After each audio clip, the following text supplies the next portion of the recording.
Hello friends, नमस्कार, good morning. तो कैसे आप लोग? मैं ऐसा करता हूँ, उम्मीद करता हूँ सब लोग स्वस्थ होंगे, मस्त होंगे। तो मैं यहाँ पे डेली करंट अफेयर की वीडियो लाता हूँ, वो भी मैप के साथ। और आज है 14 सितंबर 2023। तो आज देखेंगे आपको क्या नया सीखने को मिलता है यहाँ पे, ठीक है। तो मैं यहाँ पे डेली एक मुख्य विषय यानी कि मेन सब्जेक्ट यहाँ पे चूज करता हूँ, जिसको मैं 2-3 मिनट में उसको बताता हूँ, ठीक है। बाकी जो क्वेश्चन होते हैं इंपॉर्टेंट, उनको मैं एक एक लाइन में जल्दी जल्दी बताता हूँ।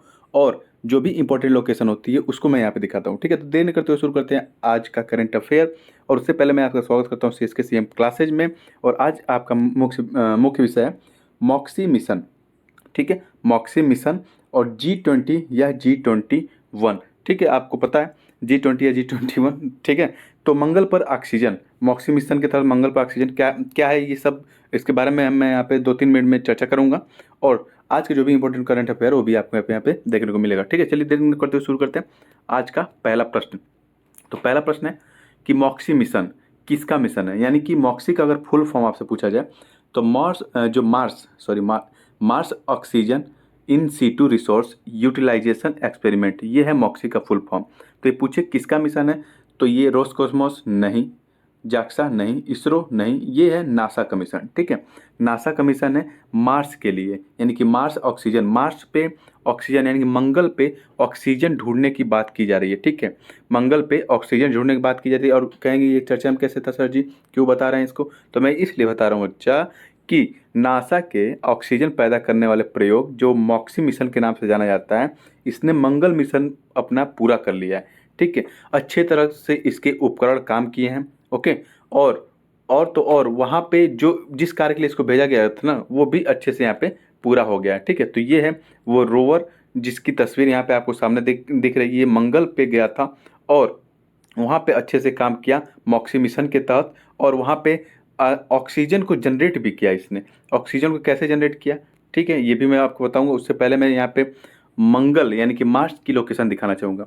ये देखिए, ये अपना सोलर सिस्टम है, ठीक है, जिसे हम सौर मंडल कहते हैं। ये है सन, आपको सबको पता होगा। इसके सबसे करीब है मरकरी ग्रह, ठीक है, जिसे हम बुध ग्रह कहते हैं।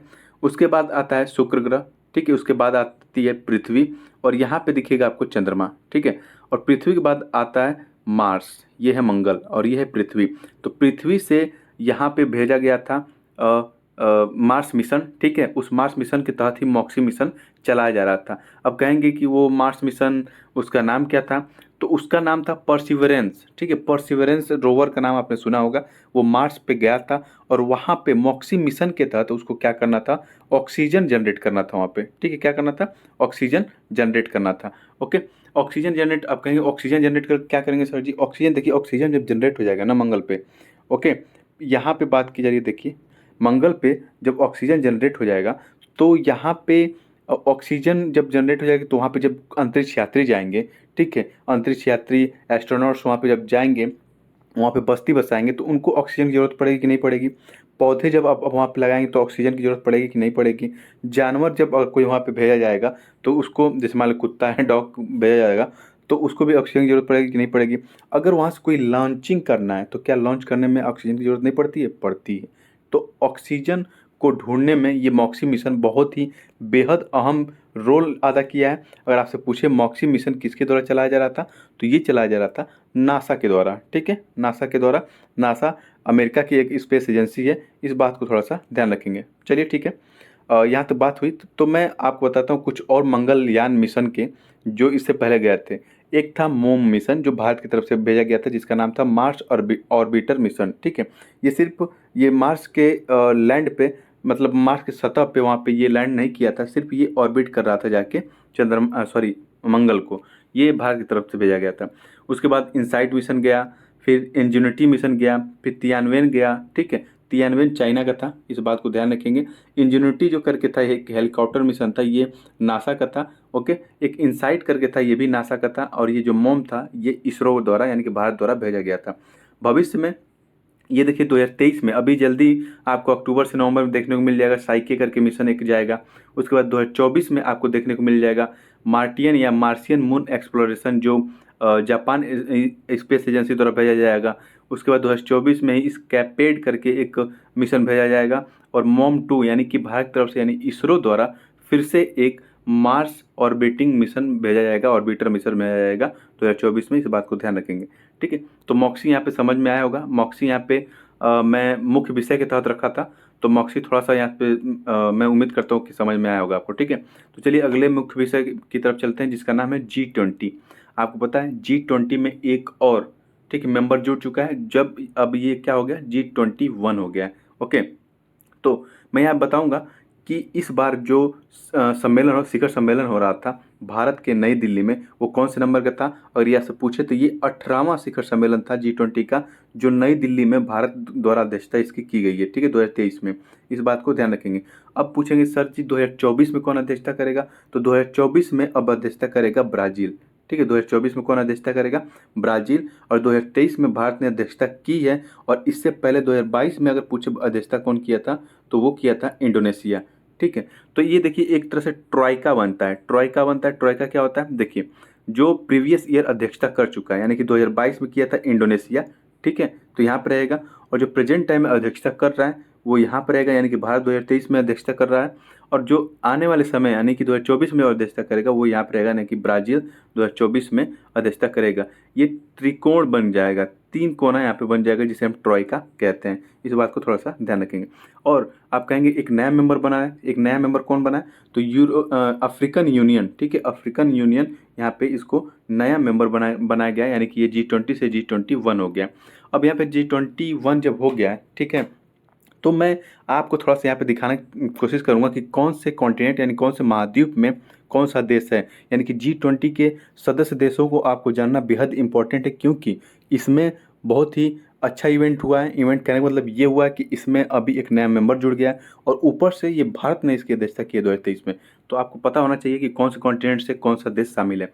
तो इधर अगर मैं यहाँ पे आ जाऊँ पहले नॉर्थ अमेरिका कॉन्टिनेंट की, उत्तरी अमेरिका महाद्वीप में, तो यहाँ देखेंगे आप कनाडा, यहाँ से कनाडा शामिल है। ठीक है, यूएसए शामिल है, और यहाँ पे मैक्सिको भी शामिल है उत्तरी अमेरिका से। और देखिए उत्तरी अमेरिका से 3 देश हो गए। ओके, और दक्षिण अमेरिका में आएंगे तो यहाँ पे 2 देश आपको देखने को मिलेंगे, जो है एक ब्राज़ील है और एक है अर्जेंटीना। ठीक है, और यूरोप में आप आ जाएंगे तो यहाँ पे आपको 4 देश देखने को मिल जाएंगे। ठीक है, कौन कौन से, एक तो यूनाइटेड किंगडम हो गया, एक फ्रांस हो गया, एक इटली हो गया, और एक हो गया जर्मनी। यहाँ से यूरोप से मिल गया आपको। और साथ ही साथ यूरोपियन यूनियन भी इसी में, यानी कि 5 कह सकते हैं यहाँ पे। ठीक है, तो आगे चलें तो यहाँ पे अगर यहाँ पे यहाँ पे अफ्रीका कॉन्टिनेंट में आएंगे तो अफ्रीका कॉन्टिनेंट में आपको देखने को मिलेगा, पहले से तो साउथ अफ्रीका पहले से इसमें शामिल था। अफ्रीका महाद्वीप में साउथ अफ्रीका पहले से G20 में शामिल था, लेकिन अब G21 हो गया, यानी कि अफ्रीकन यूनियन, यानी कह सकते हैं पूरा अफ्रीका इसमें शामिल हो चुका है। ठीक है, अगर हम एशिया में आ जाएं तो एशिया में देखेंगे, इधर से रूस आपको दिखाई देगा। ओके, बाकी यहाँ से टर्की आपको दिखाई देगा, और आपको यहाँ से इंडिया तो दिखाई देगा, इंडिया में अध्यक्षता हुई है। यहाँ से सऊदी अरब आपको दिखाई देगा। ठीक है, और इधर आ जाएंगे तो चाइना, और इधर आ जाएंगे तो जापान, और इधर आएंगे तो साउथ कोरिया, और यहाँ पे देखेंगे इंडोनेशिया, और यहाँ पे देखेंगे ऑस्ट्रेलिया। ठीक है, तो ये हैं G20 मेंबर। और यहाँ पे अफ्रीकन यूनियन जुड़ गया, यानी कि पूरा अफ्रीका महाद्वीप जुड़ गया एक तरह से कह सकते हैं। तो ये टोटल मिला के हो गया 21, यानी कि ये 21 G20 से G21 हो चुका है। ठीक है, तो मैं इस पर इसको याद करने के तरीके को लेकर एक सेपरेट वीडियो डाल दूंगा, G20 के मेंबर्स को याद करने का तरीका। ठीक है, तो इसको आप देख लेंगे। तो आगे चलें अगले प्रश्न की तरफ। तो यहाँ पे मुख्य विषय तो हो गया, अब देख लेते हैं कुछ और इम्पोर्टेंट जो प्रश्न हैं उनको। अभी हाल ही में चर्चा में था बांग्लार माटी। ठीक है, बांग्लार माटी, बांग्लार जौल, यानी कि ये बंगाली भाषा है, बांग्लार माटी, बांग्लार जौल। तो बांग्लार माटी यानी कि बंगला की मिट्टी की बात हो रही है, बंगाल की मिट्टी की बात हो रही है, और बंगाल के जल की बात हो रही है। तो कह रहा है कि बांग्लार माटी, बांग्लार जौल को पश्चिम बंगाल का राज्य गान, राष्ट्रगान नहीं, राज्य गान घोषित किया गया है। तो इसकी रचना किसके द्वारा की गई थी, तो इसका सही जवाब है, इसकी रचना रविंद्रनाथ टैगोर द्वारा की गई थी। ठीक है, और यहाँ पे देख लीजिए बंगाल की लोकेशन जो भारत में है, पश्चिम बंगाल। तो ये है पश्चिम बंगाल की लोकेशन। ठीक है, ये बहुत ही लंबा रूट यहाँ पे गया है, देखिए पश्चिम बंगाल की लोकेशन। अब कह सकते हैं कि ये जो बांग्लादेश है ना साइड में, बांग्लादेश भारत से सबसे लंबी, ठीक है, स्थलीय सीमा शेयर करता है। इस बात को भी ध्यान रखेंगे अगर पड़ोसी देशों में पूछा जाए तो। आगे चलें अगले प्रश्न की तरफ। तो हवाई के किलाउआ ज्वालामुखी में अभी विस्फोट देखने को मिला है, यह किस देश में स्थित है। तो आपको बताना है कि एक हवाईयन आइलैंड है, उस पर स्थित है किलाउआ ज्वालामुखी, और अभी इसमें क्या देखा गया है, इरप्शन देखा गया है, इरप्ट किया है ये। ठीक है, तो आपको बताना है कि हवाई जो आइलैंड है ये किस देश से बिलोंग करता है, यानी कि संबंधित है। तो इसका सही जवाब है ऑप्शन डी, संयुक्त राज्य अमेरिका से ये संबंध रखता है। ठीक है, और इसमें अभी इरप्शन देखा गया यानी कि उद्गार देखा गया। तो मैं इसकी लोकेशन दिखा दूँ, ये अपना सुंदर भारत है और ये पूरा विश्व का मैप है और ये है संयुक्त राज्य अमेरिका। और ये थोड़ा सा छोटा सा जो पार्ट देख रहे हैं ना, यही है हवाईयन आइलैंड। ठीक है, यही है क्या, हवाईयन आइलैंड। मैं इसको जूम कर देता हूँ, यहाँ देखिए ये है हवाईयन आइलैंड, जिसे हम आइलैंड ऑफ हवाई कहते हैं। यहाँ पे आपको देखने को मिलेगा किलौआ ज्वालामुखी, यहाँ पे देखने को मिलेगा मौना लोआ। ठीक है, यहाँ पे देखने को मिलेगा हुलालाई, यहाँ पे देखने को मिलेगा मौना किया, यहाँ पे देखने को मिलेगा हिल्लो। तो ये सब यहाँ पे हैं, एक कोहाला भी है, इस बात को भी यहाँ पे ध्यान रखेंगे। ठीक है, आगे चलें। तो अभी हाल ही में दक्षिण दक्षिण सहयोग के लिए संयुक्त राष्ट्र दिवस कब मनाया गया? तो दक्षिण दक्षिण सहयोग के लिए अभी हाल ही में 12 सितंबर को संयुक्त राष्ट्र दिवस मनाया गया। अब कहेंगे कि दक्षिण दक्षिण सहयोग क्या है? तो देखिए, इसे हम इंग्लिश में अगर बात यहाँ बताऊँ तो ये इसे बोलेंगे साउथ साउथ, यहाँ पे कहेंगे कॉपरेशन, यानी साउथ साउथ कॉपरेशन। विश्व पूरा दो ग्लोब में बटा हुआ है। ठीक है, एक को बोलते हैं नॉर्थ ग्लोब और एक को बोलते हैं साउथ। ठीक है, तो ज़्यादातर ये माना जाता है ना कि जो उत्तरी गोलार्ध है, ठीक है, उत्तरी जो गोलार्ध है उसमें विकसित देश ज़्यादातर आते हैं, और जो साउथ वाला यानी दक्षिणी गोलार्ध है, इस गोलार्ध में ज़्यादातर विकासशील देश आते हैं जो अभी अब डेवलप नहीं हो पाए हैं।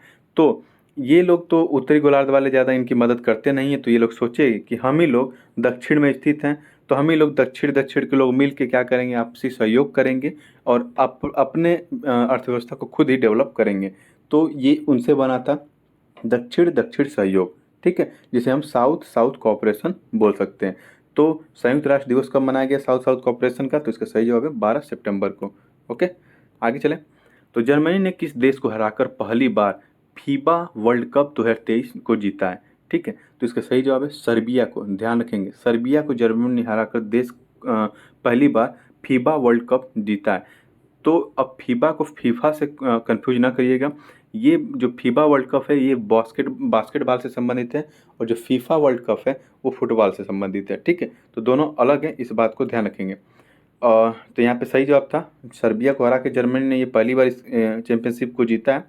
तो यहाँ पे मैं जर्मनी की लोकेशन आपको दिखाना चाहूँगा। तो ये देखिए, ये पूरा यूरोप का मैप है और यहाँ पे दिखेगा आपको जर्मनी। ठीक है, यहाँ पे दिखेगा जर्मनी। ओके, अगर ये क्लियर नहीं हो रहा है तो मैं फिर से जर्मनी की लोकेशन तो आपको मैंने दिखा दिया यूरोप में, और सर्बिया की लोकेशन दिखाना हो तो यहाँ पे दिखता है सर्बिया। मैं जूम कर दिखाऊँ आपको। तो ये देखिए, ये देखिए यहाँ पे सर्बिया, जिसकी राजधानी है बेलग्रेड। और सर्बिया पूरी तरह से लैंडलॉक्ड कंट्री है, यानी कि इसका कोई भी एक्सेस जल से यानी समुद्र से नहीं देखने को मिलेगा। जल कहना उचित नहीं होगा, यहाँ पे समुद्र कहना ही उचित होगा। ठीक है, तो यहाँ पे सर्बिया की राजधानी है बेलग्रेड, और सर्बिया को ही हरा के जर्मनी ने ये खिताब अपने नाम किया है। ठीक है, और यहाँ पे देखने को मिलेगा आपको ये भूमध्य सागर वाला एरिया पूरा है, ये भूमध्य सागर वाला एरिया है। ठीक है, तो चलिए आगे चलते हैं। अगला प्रश्न यहाँ पे आपको देखने को मिलेगा कि अभी हाल ही में न्यायिक सहयोग के लिए भारत और किस देश के सुप्रीम कोर्ट के बीच समझौता हुआ है? तो न्यायिक सहयोग के लिए यानी कि अगर दोनों मतलब देखेंगे कि किस किस टाइप का न्याय वहाँ पे हो रहा है, सामाजिक न्याय हो रहा है कि नहीं हो रहा है। अगर कोई टेक्निकल टर्म्स हैं तो वो एक दूसरे को साझा करेंगे, और जो भी अच्छी चीज़ें हैं वो एक दूसरे को साझा करेंगे यहाँ पे। ठीक है, न्याय से संबंधित, ओके, जस्टिस से संबंधित। तो इसका सही जवाब है सिंगापुर। अब हाल ही में न्यायिक सहयोग के लिए भारत और किस देश की सुप्रीम कोर्ट ने? तो सिंगापुर की सुप्रीम कोर्ट और भारत की सुप्रीम कोर्ट ने एक दूसरे से समझौता किया है। ये अपना सुंदर भारत है, और यहाँ पे दिखेगा मलेशिया, और मलेशिया के ही आगे आएंगे तो यहाँ पे दिख जाएगा आपको सिंगापुर। ठीक है, और ये इंडोनेशिया वाला पार्ट है जहाँ पे अभी आसियान शिखर सम्मेलन का आयोजन किया गया था जकार्ता में। ठीक है, अब हाल ही में भारत और किस देश ने इंफ्रास्ट्रक्चर फाइनेंसिंग ब्रिज का शुभारंभ किया है? इंफ्रास्ट्रक्चर फाइनेंसिंग ब्रिज का शुभारंभ भारत और ब्रिटेन ने मिलकर किया है। इसका सबसे सिंपल अर्थ यही है कि इंफ्रास्ट्रक्चर को डेवलप करने के लिए ये एक दूसरे का क्या करेंगे, सहयोग करेंगे। ठीक है, ब्रिटेन भारत का सहयोग करेगा, भारत ब्रिटेन का सहयोग करेगा, ब्रिटेन भारत को टेक्नोलॉजी देगा और भारत ब्रिटेन को टेक्नोलॉजी देगा। तो ये एक दूसरे को क्या करेंगे, इंफ्रास्ट्रक्चर डेवलप करने में क्या करेंगे, सहयोग करेंगे। तो भारत और ब्रिटेन के बीच ये सहयोग हुआ है, तो इस बात को ध्यान रखेंगे। और ये अपना सुंदर भारत है, और यहाँ पे दिखेगा आपको यूनाइटेड किंगडम यानी कि ब्रिटेन। ठीक है, तो आगे चलें, अगले प्रश्न की तरफ।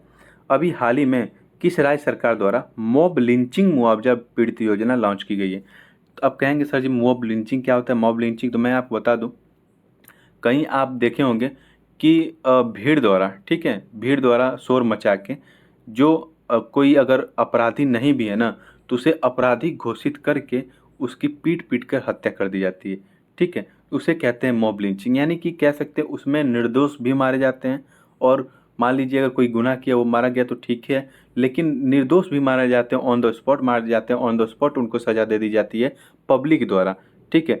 अब पता नहीं वो गुनहगार होता है या भी नहीं होता है, लेकिन अगर मान लीजिए एक कहानी मैं आपको बताता हूँ, ठीक है।